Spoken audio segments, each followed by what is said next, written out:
रोते जा रहे हैं। मेरी यशोदा मैया, मुझे अगर मैं एक दिन दूध की जो घूंट कम पी लेता तो मेरी माँ जो है लाइनें लगा देती डॉक्टर के, वैद्यों के घर में। अब यहाँ पर माता देवकी जो है कृष्ण के सखा है उद्धव, कहती है जा अपने मित्र को समझा, जब से गोकुल से आया है तब से रोता जा रहा है, क्या कर, क्यों रो रहा है? गए महाराज मनाने के लिए, बोले आप क्यों रो रहे हैं? भगवान ने यहां पर कहा है उद्धव, मुझे जो गोकुल वासियों की बहुत याद आ रही है, माता यशोदा मैया की याद आ रही है, मुझे नंद बाबा की याद आ रही है। बोले तुम चिंता ना करो, मैं अभी गोकुल में जाता हूं। अब देखिए मथुरा से गोकुल कितना है, ज्यादा नहीं है। और एक बार इस विरह में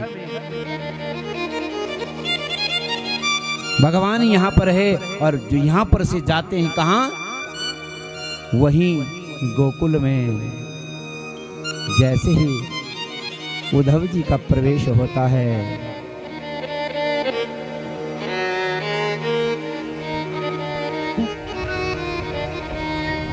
वृंदावन में जैसे ही उद्धव का रथ पहुंचा, तो यहां पर वृंदावन वासियों का काम क्या था? नित्य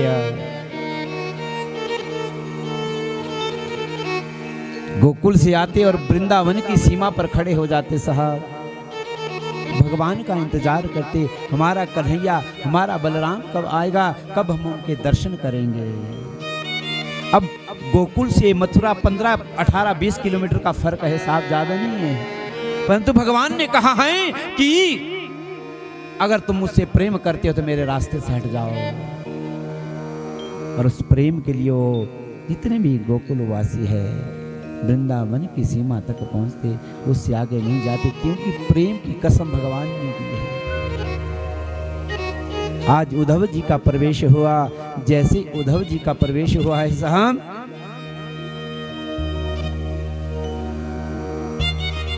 एक छोटा सा गोप है, एक वृक्ष के पीछे छुप गया। जैसे ही रथ को देखा, दूसरे गोप ने उस छोटे से लाल से कहा, जैसे ही बोले तू क्यों वृक्ष के पीछे छुप रहा है? बोले जब तक जो कन्हैया ना है मेरे चरणों पर ना पड़ेगा ना, तब तक मैं उसको क्षमा नहीं करूंगा, तब तक उसको मैं क्षमा नहीं करूंगा।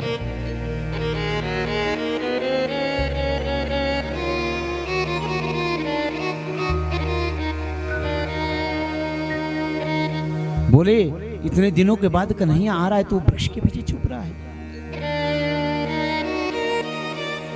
बोले जब तक मेरे चरणों में पर नहीं गिरेगा और मुझे गले से नहीं लगाएगा, तब तक मैं उसको माफ नहीं करूंगा। बोले वृक्ष के पीछे रहे, हम तो कन्हैया के दर्शन करेंगे। भागे भागे आए, उद्धव जी कृष्ण की तरह दिखते थे। जैसे ही रथ के पास पहुंचे तुम्हारा रोने लग गए, और अपना जो है चेहरा लटका कर जो है गोकुल की ओर जो है पीठ करके, मथुरा की ओर पीठ करके मुख गोकुल की ओर चल पड़े साहब। बोले तो पता नहीं कौन है। उद्धव ने कहा अरे नेक जरा रुको तो सही, मुझको गोकुल में जाना है, नंद बाबा के घर जाना है, यशोदा मैया से मिलना है। एक गोप ने कहा क्या करोगे मिलके? मिलके क्या करोगे?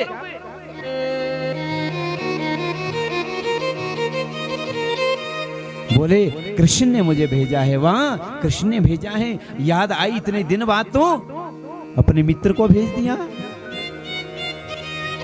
रास्ता बता दिया वो कि ये रास्ता है साहब। अब गए साहब, जैसे ही उद्धव जी नंद महल में पहुंचे हैं, यशोदा मैया जब से कन्हैया गए हैं,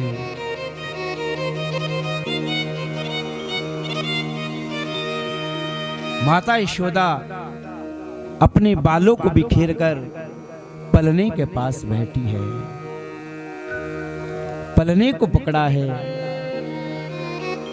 और अपने मुख से कह रही है, लाला सोता क्यों नहीं, मेरे घर का काम बहुत करने को है।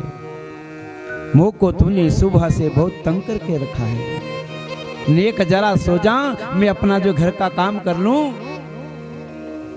और पलने को पकड़ कर कह रही है, आजा रे निंदिया, आजा रे निंदिया, आजा रे निंदिया, आजा रे निंदिया। हे लाला आजा रे, क्यों नहीं सोता? नेक जरा सो जा, थोड़ा आराम कर ले, मैं घर का काम करना चाहती हूँ और तूने मुझे सुबह से लेके तंग किया है। छगन मगन मेरे लाला को सुला जा रे निंदिया, ओ छगन मगन मेरे लाला को सुला जा रे निंदिया, आजा रे निंदिया, आजा रे निंदिया, आजा रे निंदिया, आजा रे निंदिया। मेरे आंगन की शोभा मेरो लाला, आंगन की शोभा, मेरे आंगन की शोभा मेरो लाला, आंगन की शोभा, आजा रे निंदिया, आजा रे निंदिया, आजा रे निंदिया, आजा रे निंदिया, आजा रे निंदिया, आजा रे निंदिया। सुला जा रे निंदिया, सुला जा रे निंदिया, सुला जा रे निंदिया, सुला जा रे निंदिया। यहाँ पर उद्धव जी का आगमन हुआ। जैसे उद्धव जी आए, इस जो है पलने को माँ ने पकड़ा है, कन्हैया को सुलाने का जो है यहाँ पर देखा कि ये तो क्या हो रहा है, कन्हैया तो जो है मथुरा में है और माता यशोदा पलने को पकड़ खिला रही है। ज्ञान की पहली सीढ़ी खिसक गई साहब। मैया के पास खड़े हुए, अरे मैया क्या कर रही हो, तुम्हारा कन्हैया यहाँ थोड़ी है, तुम्हारा कन्हैया तो मथुरा में है। जब ऐसा उद्धव ने कहा, मां ने कहा, निक भाग यहाँ से, अभी अभी लाला को सुला रही हूँ, मेरे लाला को तंग करते हो, मेरे लाला को सोने भी नहीं देते, भाग जाओ यहाँ से। उद्धव जी ने सुना तो धीरे धीरे ज्ञान समाप्त हुआ। मैया का जब प्रेम देखा, बाजू से पकड़ा, मैया क्या कर रही हो। जब सामने देखा, पहले तो ऐसा प्रतीत हुआ कि साक्षात मेरा लाला आया है, कृष्ण आया है। अरे कृष्ण, अरे लाला तू आ गया, गले से लगाने लगी। मैया मैं तेरा लाला नहीं, मैं तो तेरे लाला का मित्र हूं।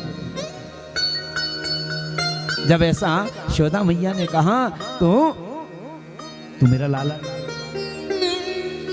बोले ना अरे मैया तेरा लाला तो मत, पर हाँ एक बात है, तुझे बहुत याद करता है। एकदम से जो है थोड़ी स्वस्थ जैसी हुई, उद्धव को बैठाया, अपनी गोदी में बिठाया। उद्धव बता, मेरा लाला ढंग से खाता भी है, मेरा लाला माखन मिश्री खाता है ना, दूध पीता है ना, छप्पन भोग खाता है ना। उद्धव जी रोने लगे, साहब भैया वो तो ही नहीं करता। कहता है मेरी माँ मुझे गोदी में बिठाकर मुझे खिलाती थी। मैया रोने लगी। थोड़ी देर स्वस्थ हुई थी, उद्धव जी उठे महाराज, उस पलने को पकड़ कर कह रहे, आजा रे निंदिया, आजा रे निंदिया, आजा रे निंदिया, आजा रे निंदिया। थोड़े आगे पहुंचे, जहां पर कन्हैया ने उस शालिग्राम को मुख में डाला था ना, जिस तरह कन्हैया एक पांव बाहर रखा था, एक पांव अंदर रखा था, बाबा जी उसी तरह उस देहुल पर बैठे हैं, खड़े हैं, और जो है कन्हैया को देख रहे हैं। मेरा लाला आएगा और कह रहे हैं, लाला जल्दी आ, तेरा शालिग्राम बहुत मीठा हो गया है, मैं तुझे नहीं मारूंगा, मैं तेरे कान को नहीं पकड़ूंगा, आ जा और मेरे शालिग्राम को मुख में धर ले। इसमें मैंने दूध भी चढ़ाया है, इसमें मैंने शहद भी लगाया है, इसमें मैंने घी भी लगाया है, इसमें मैंने शक्कर भी लगाई है, और शालिग्राम को मुख में धर ले। उद्धव की ज्ञान की दूसरी सीढ़ी भी समाप्त हो गई।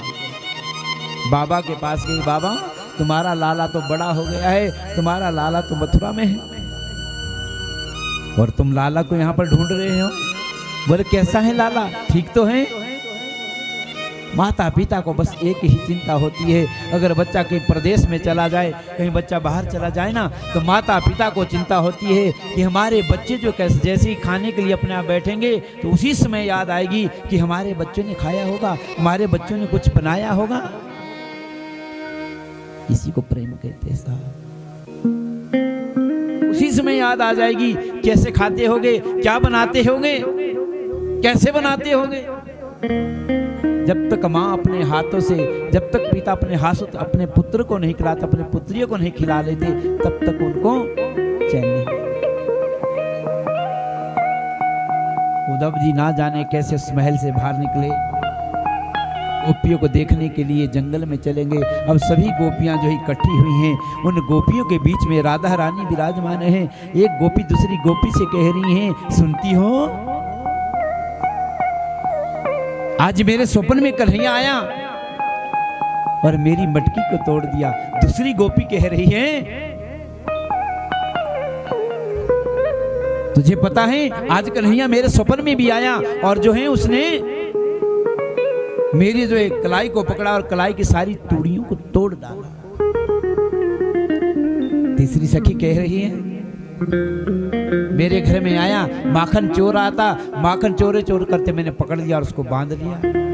एक गोपी, दूसरी गोपी, तीसरी गोपी, सभी गोपियों को कह रही है। अब जब ऐसा कह रहे थे तो पेड़ के पीछे जो है उद्धव जी छुपे हुए हैं और राधा रानी बीच में वहां पर बैठी है। उसी समय एक भौरा आया और जाके राधा रानी के चरणों पर जा बैठा, जिसको भ्रमर गीत भी कहा जाता है भागवत में कि मधोपकीतौ बंधो मा सपृशांघ्रि सपत्नयः कुचः विलोलितमालां कुंकुमाश्रुर्भिनः बहु बहतु मधुपरीस्ततमन्नीनाम प्रसाददम् यदोषधीषि विडम्ब्यं यस्य दूतस्त्वहीदृकः। जैसे मधु एक भौरा जाके राधा रानी के चरणों पर बैठा, तो राधा रानी ने उस भौरे को देखा, उसका मुंह लाल था, किससे? फूलों का रस चूस कर जो है अपने होंठों को लाल किया था। राधा रानी कहने लगी, तू भी जो है छलिया निकला, किसकी तरह? उस कृष्ण की तरह हमें छोड़कर जाके मथुरा में बैठा है, एक बार भी हमारी याद नहीं आई। एक सखी दूसरी सखी से कह रही है कि राधा रानी तू भी तो बता कि तेरे स्वप्न में कृष्ण ने क्या कहा, कन्हैया ने कहा क्या, प्रीतम ने क्या कहा? राधा रानी कह रही है कि स्वप्ने पश्यन्ति या कांतः धन्यास्ता सखी योषितः अस्माकं तु गते कांते गतः निन्द्रा अपि वैरिणः। हे सखी, कहूं तो तब इन निगोड़ी आंखों को तो नींद भी नहीं आती। अगर इन निगोड़ी आंखों को नींद आती तो स्वप्न लेती। आज तक मुझे नींद ही नहीं आई जब से मेरा कन्हैया, जब से मेरा प्रियतम यहाँ से चला गया है। तो ज्ञान की तीसरी सीढ़ी भी समाप्त हो गई उद्धव जी। कन्हैया को तो इतने वर्ष व्यतीत हो गए हैं और आज तक जो है सोई नहीं है। राधा रानी मुझे नींद आती तो कहती स्वप्न को, निगोड़ी आंखों को नींद ही नहीं आती। उद्धव जी सामने आए, जैसे ही सामने आए हैं महाराज, वहां पर उद्धव ने कहा, जाके उन गोपियों के बीच में कहा कि तुम किस परम ब्रह्म को अपना मानती हो? वो तो परम ब्रह्म है। तो एक टेढ़ी नजर से गोपी ने उद्धव की ओर देखा। हे उद्धव, उद्धव मन रा रहे 10-20, एक था सो साथ ले गयो, श्याम संग अब को आराधे हर ईश। एक मन था वो कृष्ण के साथ चला गया है, और तुम बोलती हो परम ब्रह्म। हम किसी परम ब्रह्म को नहीं जानती, हम तो अपने कृष्ण को जानते हैं, हम अपने कन्हैया को जानते हैं, हम अपने सखा को जानते हैं, हम अपने प्रियतम को जानते हैं, और हम किसी जो है परम ब्रह्म को नहीं जानते। हमारे पास एक मन है, 10-20 मन नहीं है। अगर 10-20 मन होते तो परम ब्रह्मा में लगा लेते। हमारा मन तो एक है, वो मन हमने सौंप दिया है कृष्ण को। कृष्ण मन है, कृष्ण तन है, कृष्ण हमारो धन है, आठों याम उधो हमें तो कृष्ण सो काम है। उधो तुम भय बोरे पाती लेकर आए दौड़े यहाँ, योग यहाँ कौन जाने, रोम रोम में श्याम बसे। हे उद्धव, हम किसी ईश्वर को नहीं जानते, हम किसी परम ब्रह्म को नहीं जानते, हम किसी परमात्मा को नहीं जानते। हम जानते हैं अपने कृष्ण को जानते हैं। ये तो प्रेम की